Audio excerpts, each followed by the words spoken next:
Daniel, chapitre 6. Darius trouva bon d'établir sur le royaume 120 satrapes qui devaient être dans tout le royaume. Il mit à leur tête 3 chefs, au nombre desquels était Daniel, afin que ces satrapes leur rendissent compte et que le roi ne souffrît aucun dommage. Daniel surpassait les chefs et les satrapes parce qu'il y avait en lui un esprit supérieur, et le roi pensait à l'établir sur tout le royaume. Alors les chefs et les satrapes cherchèrent une occasion d'accuser Daniel en ce qui concernait les affaires du royaume. Mais ils ne purent trouver aucune occasion ni aucune chose à reprendre, parce qu'il était fidèle, et qu'on n'apercevait chez lui ni faute, ni rien de mauvais. Et ces hommes dirent, « Nous ne trouverons aucune occasion contre ce Daniel, à moins que nous n'en trouvions une dans la loi de son Dieu. » Puis ces chefs et ces satrapes se rendirent tumultueusement auprès du roi, et lui parlèrent ainsi. « Roi Darius, vis éternellement. » Tous les chefs du royaume, les intendants, les satrapes, les conseillers et les gouverneurs sont d'avis qu'il soit publié un édit royal avec une défense sévère, portant que quiconque, dans l'espace de 30 jours, adressera des prières à quelque dieu ou à quelque homme, excepté à toi, ô roi, sera jeté dans la fosse aux lions. Maintenant, ô roi, confirme la défense et écris le décret, afin qu'il soit irrévocable, selon la loi des Mèdes et des Perses, qui est immuable. Là-dessus, le roi Darius écrivit le décret et la défense. Lorsque Daniel sut que le décret était écrit, il se retira dans sa maison, où les fenêtres de la chambre supérieure étaient ouvertes dans la direction de Jérusalem. Et 3 fois le jour il se mettait à genoux, il priait, et il louait son Dieu, comme il le faisait auparavant. Alors ces hommes entrèrent tumultueusement, et ils trouvèrent Daniel qui priait et invoquait son Dieu. Puis ils se présentèrent devant le roi, et lui dirent au sujet de la défense royale, « N'as-tu pas écrit une défense portant que quiconque dans l'espace de 30 jours adresserait des prières à quelque dieu ou à quelque homme, excepté à toi, ô roi, serait jeté dans la fosse aux lions ?»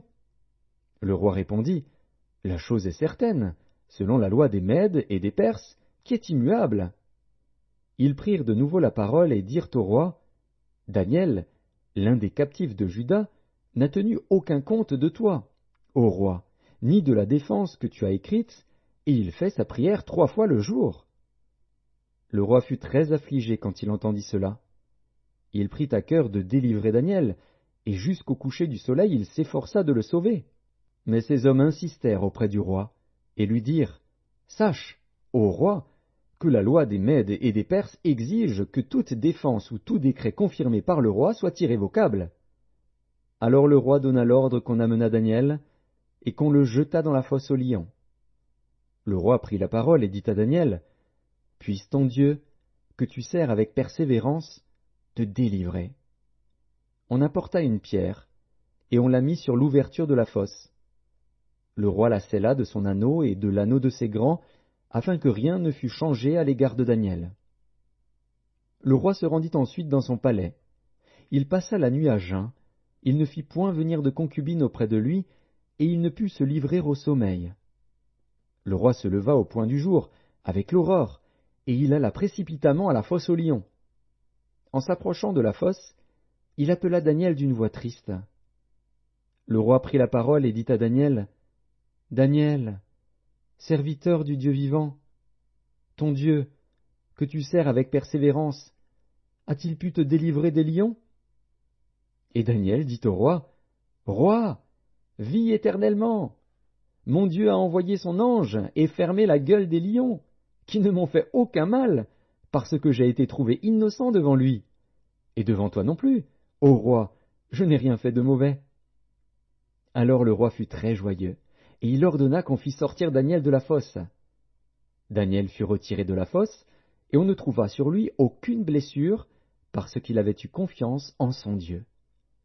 Le roi ordonna que ces hommes qui avaient accusé Daniel fussent amenés et jetés dans la fosse aux lions, eux, leurs enfants et leurs femmes.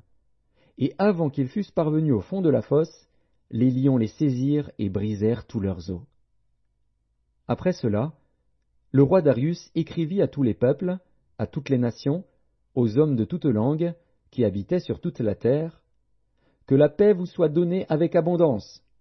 J'ordonne que, dans toute l'étendue de mon royaume, on ait de la crainte et de la frayeur pour le Dieu de Daniel, car il est le Dieu vivant, et il subsiste éternellement, son royaume ne sera jamais détruit, et sa domination durera jusqu'à la fin.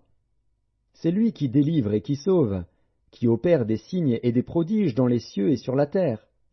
C'est lui qui a délivré Daniel de la puissance des lions.